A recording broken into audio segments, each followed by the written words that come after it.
If you have been looking for ways to migrate to Singapore, you have probably seen an ad that sounds something like this. Hey!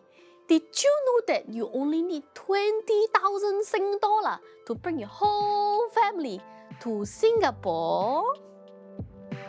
This may sound really attractive, but this is not guaranteed, and what they're really selling is registering a company in Singapore, applying for employment pass as a self-employed for yourself, and applying for dependent passes for your family members.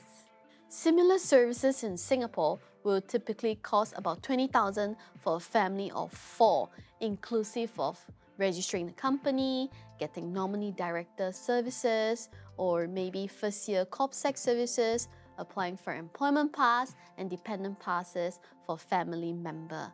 However, there are some companies that may charge exorbitant fees of 5 to 10 times of that prices.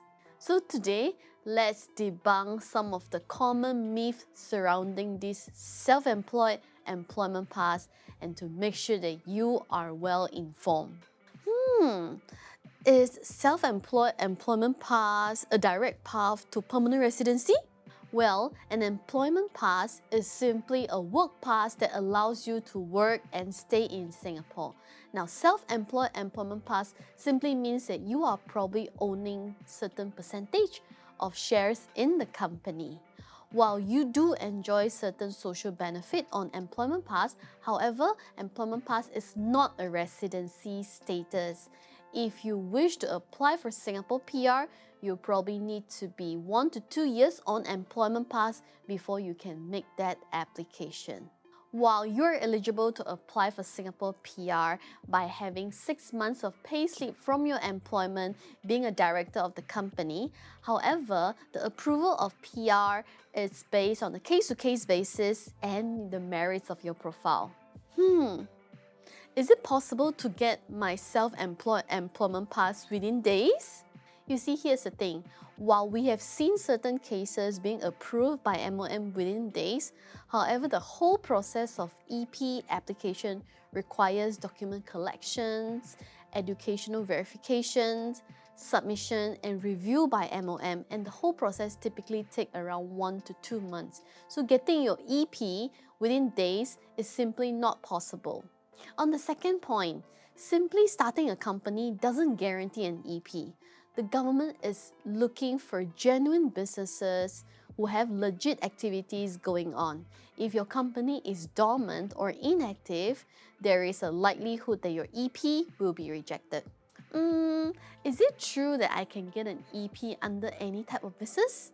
Well, sometimes yes, sometimes no. And what do I mean by that? It is true that Singapore does favor certain industry such as finance, healthcare, and technology. But there are many people who wish to come to Singapore to start an F&B business. However, for F&B businesses, you need to make sure that it's either a chain restaurant, large franchise, or a fine dining place to be able to justify the salary for this EP holder, which is going to be relatively high. Now, let's not forget that the cost of running a business in Singapore is relatively high compared to other countries. So it is important to have a concrete business plan and substantial amount of paid up capital, which is going to be at the range of 300 to 500,000 to be able to sustain the business. Now, up until now, we have heard so much about this self-employed employment pass. Now, the question is, which groups of people is really suitable to apply for this employment pass? Firstly, entrepreneur with clear and long-term goal to start their business in Singapore. Now, if you have a clear directions and know what business you want to do in Singapore, you can even have projection revenue and projection manpower plan for your business. It is really ideal for you to apply for employment pass using this route.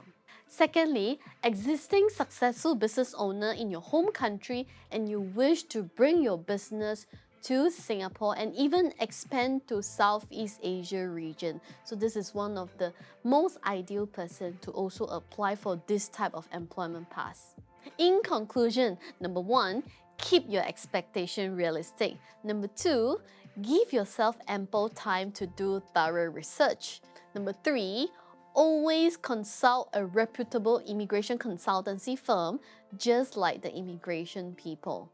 At the Immigration People, we have a team of capable individuals who can assist you from the start of incorporating a company, providing nominee director services, 12 months of corporate secretarial services, providing registered mailing address, assistance with bank account opening, preparation for employment pass applications such as education verification, filing of employment pass application, filing of dependent pass application or even long-term visit pass application for your parents, and lastly, issuance of your pass with the Ministry of Manpower.